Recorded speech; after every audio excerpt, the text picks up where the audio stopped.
బండాసుర వధ నేపథ్యంలో అమ్మ 9 రోజుల పాటు రాక్షసులందరినీ సంహరించుకుంటూ మహిషాసురమర్ధనిగా మారి ఫైనల్గా రాక్షసుణ్ణి చంపి ఆ తర్వాత రాజరాజేశ్వరిగా మనకి అవతార రూపం లలితా త్రిపుర సుందరిగా ఏ విధంగా అయితే దర్శనమిస్తుందో అమ్మను మనం కావాలి అని అనుకుంటే 9 రూపాల్లో ప్రతిరోజు ఆవిడ ఎలా అయితే మారుతూ వచ్చారో 9 అవతారాలతో ఈ 9 రోజుల పాటు అలా పూజ చేసుకోవచ్చు.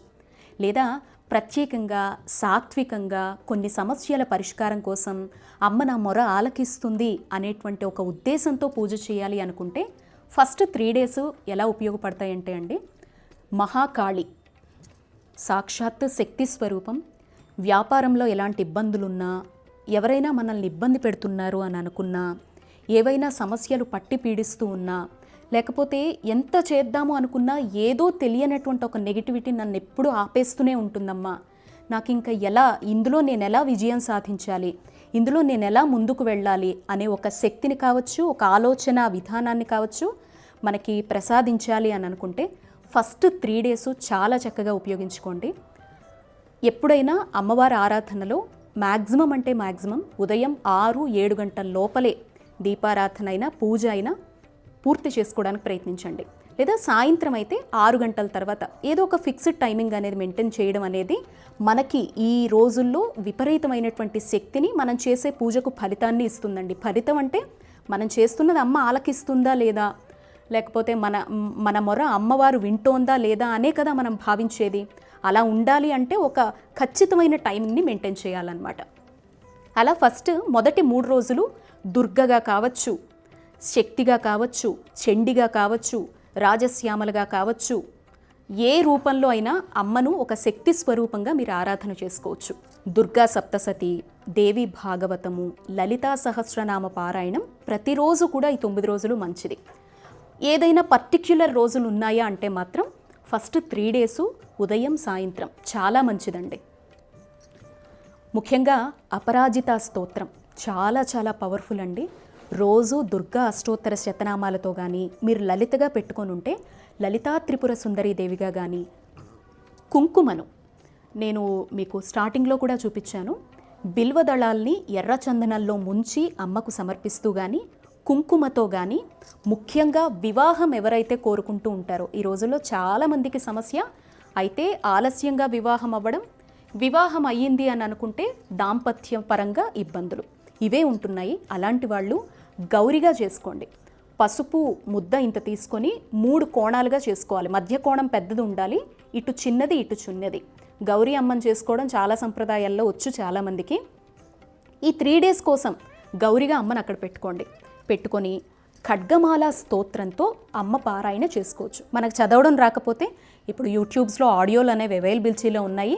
ఆ ఆడియోలు కూడా ఏదో పాటల్లా ఉండేవి కాకుండా మన పెద్దవాళ్ళు ఉన్నారు, ఒక సామవేదం వారు, ఒక చాగంటి వారు, లేకపోతే పెద్దవాళ్ళు ప్రవచనకర్తలు ఎవరైతే ఉన్నారో తప్పులు దోషాలు లేకుండా అందించిన వాళ్ళు ఉన్నారు.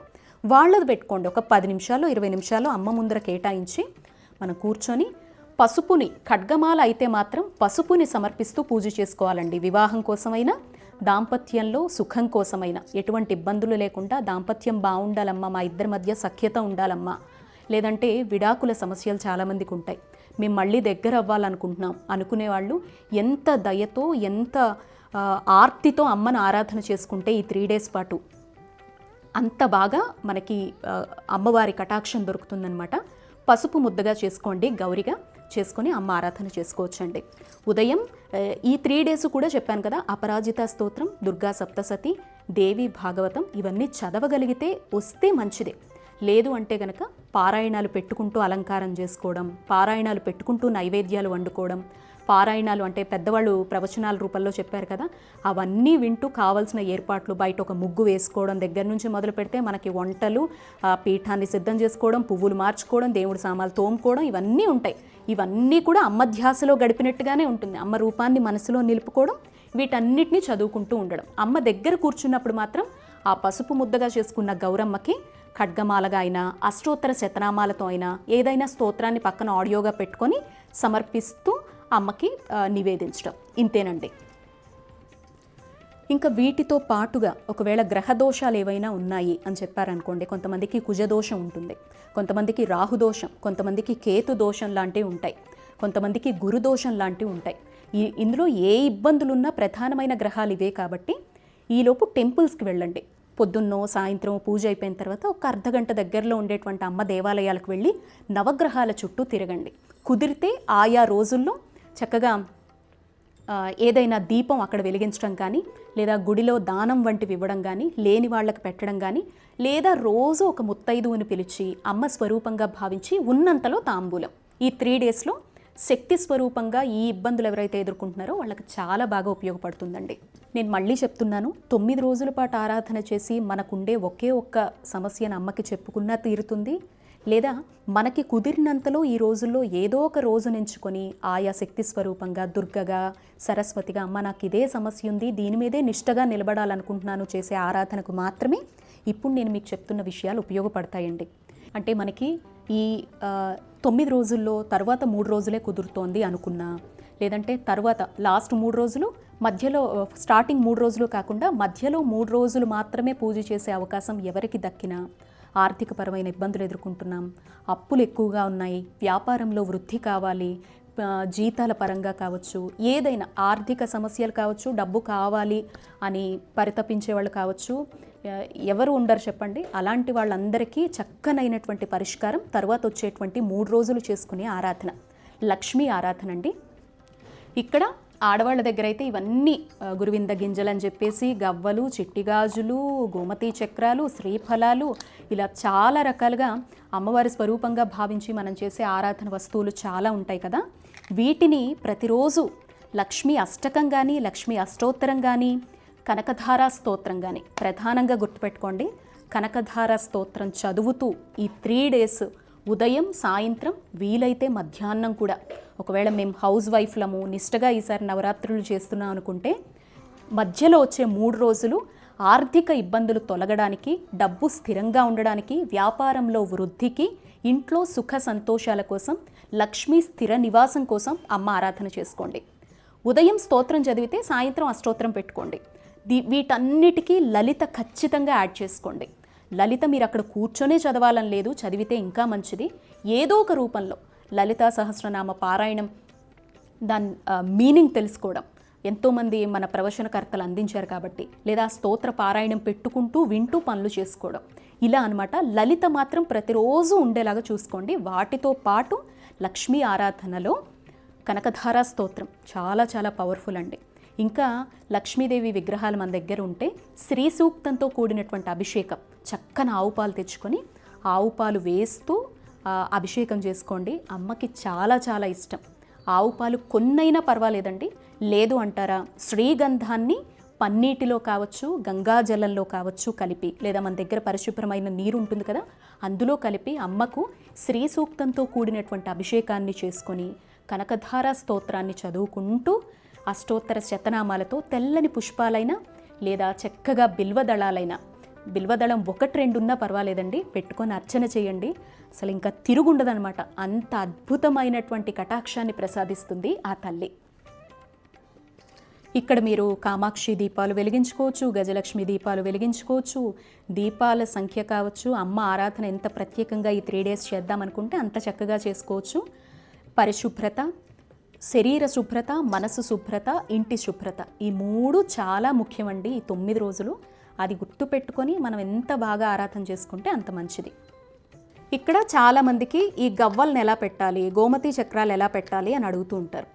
గవ్వలు ఇక్కడ నా దగ్గర అయితే బ్లాక్ కలర్లో ఉందండి. ఈ కుంభం అనేది మామూలుగా అయితే ఇది పసుపు రంగులో ఉండాలండి, ఉంటే చాలా మంచిది. గవ్వలు ఎప్పుడు తెచ్చుకున్నా ఈ కుంభం అనేది చిన్నది ఉండాలి, పసుపు రంగులో ఉండేలా చూడండి. ఇలా మనం అమ్మవారికి సమర్పించాలండి. ఇలా తీసుకొచ్చి ఇలా పెట్టాలన్నమాట. ఒక్కొక్క గవ్వని ఎన్ని ఉంటే అన్ని. ఇంట్లో మాత్రం 8 గవ్వలు ఉండాలంటారు. ఖచ్చితంగా మనం గవ్వలు పెట్టుకుంటే 8 గవ్వలు ఉండాలి. అది కూడా స్వచ్ఛమైన ఉండాలి. ఇందులో ఎంతవరకు స్వచ్ఛత ఉందో మనకు తెలియదు, కానీ జస్ట్ మీకు చెప్తున్నా. చిట్టి గాజులు కూడా అంతేనండి. ఇదిగో చిట్టి గాజులన్నీ కూడా ఇలా ఒక్కొక్కటి సమర్పిస్తూ వాటిని మళ్ళీ పాలల్లో కానీ నీళ్ళల్లో కానీ కలిపేసి పెట్టేసుకోవచ్చు. రోజు పుష్పాలు లేవనుకోండి, ఇలా ఎప్పుడైనా డబ్బులు ఉన్నప్పుడు వెండి పుష్పాలు కొని పెట్టుకుంటే అమ్మకు సమర్పించి మళ్ళీ పాలల్లో కడిగి మళ్ళీ వాడుకుంటూ ఉండొచ్చు అన్నమాట. అలాగే గోమతి చక్రాలు కూడా, ఈ గోమతి చక్రాల్ని కూడా ఇలాగే సమర్పించాలండి. ఇలా పెట్టి అమ్మ ముందర పెట్టాల్సి ఉంటుంది. ఎలా పెట్టాలి అని చాలామంది అడుగుతారు కదా, ఇది కూడా అట్లా తీసుకువెళ్ళి పెట్టాలి అమ్మ ముందర. ఇంకా ఈ శ్రీఫలాలు ఇవన్నీ కూడా అమ్మవారి ముందర జస్ట్ అలంకారప్రాయంగా పెట్టుకోవడమేనండి. ఇవన్నీ అమ్మవారి నివాస స్థానాలు అంటారనమాట. కొబ్బరికాయ పూర్ణఫలం, అందులో చిన్నది ఇది శ్రీఫలం అంటారు. ఇవన్నీ కూడా అమ్మ ముందర పెట్టుకోవచ్చండి. ఈ గురువింద గింజలు కూడా అంతేనండి. ముత్యాలు, గురువింద గింజలు ఇవన్నీ కూడా ఒక్కొక్కటి సమర్పిస్తూ పూజ చేసుకోవచ్చు. ఇవి ఇలాగే ఈ పక్క తిప్పాలి ఆ పక్క పెట్టాలి అనే ప్రమాణాలు అయితే ఏం లేవు. ఇవన్నీ లక్ష్మీ స్వరూపాలుగా అమ్మ సముద్రం నుంచి వచ్చింది. ఈ ముత్యాలైనా గవ్వలైనా గోమతి చక్రాలైనా అన్నీ సముద్రంలోంచి వస్తాయి కాబట్టి వాటికి కూడా మనము పవిత్రతను ఆపాదించి అమ్మ స్వరూపంగా భావించి చేస్తామన్నమాట పూజ, అంతే. ఇంకా తరువాత 3 రోజులు ఇక్కడ నేను ఏమన్నా పొరపాట్లు మాట్లాడినా క్షమించండి. నాకు తెలిసినంత వరకు రోజు గురువులతో మాట్లాడతాను కాబట్టి ఇక్కడ మీకు ఒక విషయం చెప్తాను. మనకి నవరాత్రుల్లో చివరి 3 రోజులు సరస్వతి రూపంగా చెప్పబడుతోంది. అంటే సరస్వతి అవతారంలో అమ్మ రాక్షస సంహారంలో ఆ శక్తి ఉపయోగపడింది అని చెప్తారు. ఇక్కడ మనం ప్రత్యేకంగా ఆరాధన చేసుకుంటాము అని అనుకుంటే, సరస్వతి అంటే బుద్ధికి, జ్ఞానానికి, తేజస్సు, యశస్సు. మనకు అర్థమయ్యేలా చెప్పాలంటే పిల్లలు జ్ఞానవంతులు కావాలి, వాళ్ళకు మాటలు రావాలన్నా, చాలామందికి ఇప్పుడు ఉండే సమస్యలు ఎన్నోసార్లు కామెంట్స్లో చెప్తూ ఉంటారు, మీకు కూడా తెలుసు.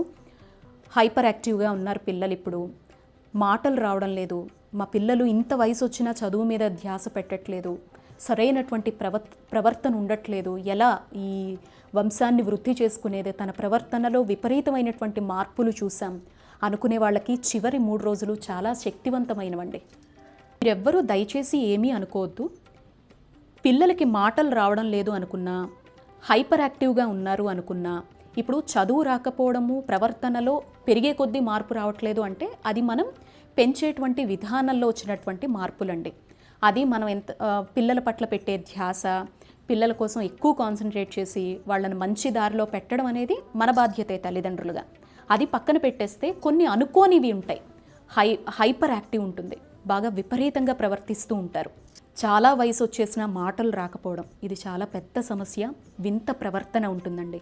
అలాంటి వాళ్ళకి కొంతలో కొంత మార్పు తీసుకురావడం కోసం ఫస్ట్ ఇచ్చే సజెషన్, ఎవరైనా చక్కనైన పండితుల్ని సంప్రదించండి. జ్ఞానవంతులైనటువంటి అన్నీ తెలిసిన, అంటే జాతకాలు అవి చెప్తారు కదండి, అలాంటి వాళ్ళని ఎవరినైనా సంప్రదించి జాతకంలో పితృదోషాలు ఉన్నాయా, లేకపోతే ఏమన్నా నాగదోషాలు, నాగశాపాలు, సర్పదోషాలు, సర్పశాపాలు వంటివి ఏమన్నా ఉన్నాయా ఫస్ట్ చెక్ చేసుకోండి.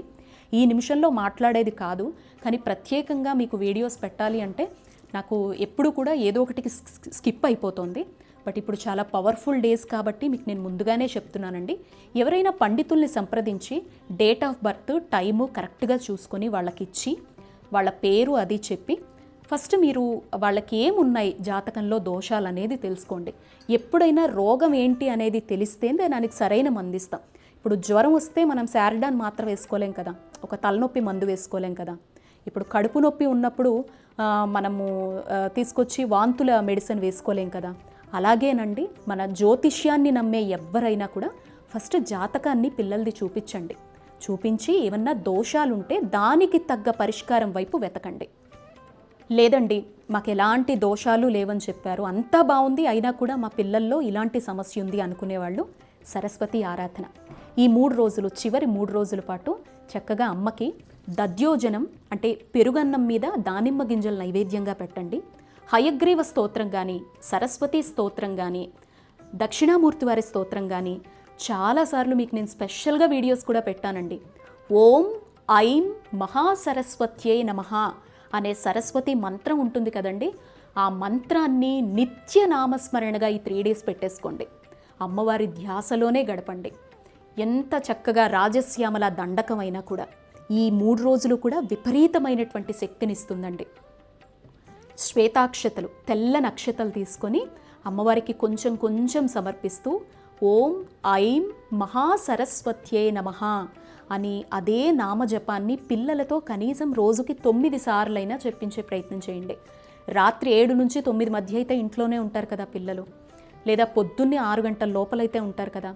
కొన్నిటికి ఫలితాలు రావాలి అంటే కొంచెం కష్టపడాలండి. ఆ కష్టం, ఆ ఎఫర్ట్ మనం ఎప్పుడైతే ఆ కృషి చేస్తామో అప్పుడు దానికి తగ్గ రిజల్ట్ కూడా అంతే వస్తుంది. ఎందుకంటే మనం ఒక నమ్మకంతో, శ్రమతో, భక్తితో, శ్రద్ధతో, ప్రేమతో చేస్తున్నామని ఆ తల్లి గ్రహిస్తుంది. అది మనసా వాచా కర్మణ మనలో కూడా ఉండాలి. అలా మనం అమ్మ మీద పూర్తిగా నమ్మకం, విశ్వాసం పెట్టి చక్కగా ఓం ఐం మహాసరస్వత్యే నమః అని చెప్పి ఈ నామస్మరణ స్తోత్రాలు జపిస్తూ దధ్యోజనం నైవేద్యంగా పెట్టి శ్వేతాక్షలతో అమ్మ అర్చన అనేది చెయ్యండి. దోషాలు ఏవైనా ఉంటే గనక టెంపుల్కి వెళ్ళండి. నవగ్రహాల చుట్టూ ఏదైనా దోష పరిహారాలు చెప్తే ఈ 3 డేస్లో చేసుకోవడానికి ప్రయత్నించండి. ఏ దోషం అయితే చెప్పారో, ఏ ప్రాబ్లం అయితే చెప్పారో అది చాలా తొందరగా ఆ నివృత్తి చేసుకునేటువంటి ప్రయత్నం చేయండి. ఇవన్నీ డబ్బుతో కూడుకున్నవి అవుతాయి. ఒక్కోసారి తప్పదండి. కొన్ని వేలు లక్షలు ట్రీట్మెంట్ల కోసమని వీటి కోసం వాటి కోసం మనం ఖర్చు పెట్టే ఉంటాము. ఇది కూడా ఒక ప్రయత్నం చేద్దాం. ఇప్పటికైనా మన కర్మ తొలగేలాగా ఒక సలహానో ఒక అమ్మవారి రూపంలోనో వచ్చింది అని అనుకొని, లేకపోతే ఇప్పటికైనా మనం తెలుసుకోవాల్సినటువంటి విషయం తెలుసుకున్నాం అనుకొని ఈ ప్రయత్నాన్ని కూడా చేసి చూడండి. ఏ పుట్టలో ఏ పాము ఉంటుందో అనే సామెత ఉంటుంది కదా, అలాగే మనం చేసే ఏ పరిహారం మన పిల్లలకి, మన కుటుంబానికి ఉపయోగపడుతుందో మనం చెప్పలేం. ఇది కూడా ఫస్ట్ దోష పరిహారం తెలుసుకోండి. ఏమీ లేవు అనుకుంటే అమ్మని ఈ విధంగా ఆరాధన చేయండి. చక్కనైనటువంటి బుద్ధిని, జ్ఞానాన్ని త్రిశక్తుల రూపంలో ఈ ఆరాధన అమ్మ మనకు అందిస్తుంది. ఈసారి చాలా ప్రత్యేకంగానే మీకు వీడియో పెడతాను అని చెప్పాను. త్రిశక్తుల రూపంలో 3 రోజుల పాటు 3 రకాలుగా అమ్మ ఆరాధన ఎలా చేసుకోవచ్చు అనేది మీ అందరికీ నేను ఇప్పటి వరకు ఈ వీడియోలో చెప్పానండి. మొదటి రోజున షోడశ ఉపచారాలతో అమ్మని ఎలా ఆహ్వానించాలి, ఇదంతా కూడా కలశం అఖండ దీపం లేకుండా, కలశం అఖండ దీపం ఉన్నా కూడా మనం పూజ చేసుకోవాలనుకుంటే ఈ విధానాలు ఉపయోగపడతాయి అని చెప్పేసి ఈ వీడియోలో మీ అందరికీ అందించానండి. నేను చెప్పాను ప్రత్యేకంగా ఎవరి ఆరాధన వాళ్ళకి చేసుకోవడానికి నేను చెప్పిన విషయాలు ఉపయోగపడతాయి. లేదు అనుకుంటారా, రోజుకొక అవతారంలో పూజ అనేది చేసుకోవచ్చు. లేదా కుదిరినటువంటి ఏ రోజైనా ఏ రూపంలో అయినా మనకు నచ్చినట్టుగా అమ్మవారి ఆరాధన అయితే చేసుకోవచ్చు అనమాట. కానీ రోజు ఇదే చేస్తే బాగుంటుంది, అదేంటో చెప్పండి సంతోషి అంటే మాత్రం నేను ఒక్కటే చెప్తానండి. లలితా సహస్రనామానికి మించినటువంటి స్తోత్రం ఏదీ ఉండదు. ఉదయం అయినా సాయంత్రం అయినా ఒక ఫిక్స్డ్ టైం పెట్టుకొని లలితా సహస్ర పారాయణం, అపరాజిత స్తోత్రం, కనకధార స్తోత్రం, సరస్వతి మంత్రం, ఓం ఐం మహాసరస్వత్యే నమః, ఇవి అండి. వీటిని రోజు ఫిక్స్డ్గా పెట్టేసుకోండి. 9 రోజుల పాటు ఇవి మాత్రమే చెయ్యండి. మిగతా పనులన్నీ చేసుకుంటూ దేవి భాగవతం, సప్తసతి తాలూకా అర్థాలేంటి, అమ్మవారికి సంబంధించిన మహిమలు, విశేషాలు ఏమున్నాయి, అమ్మవారి అవతార రహస్యాలేంటి అనేవి మన పండితులు చాలామంది అందించారు. అవి మిగతా పనులు చేసుకుంటూ వినండి. ఇలా 9 రోజులు గడిపితే అమ్మ అఖండమైనటువంటి కటాక్షం, కరుణ, కృప మన కుటుంబంపై తప్పకుండా ఉంటాయి.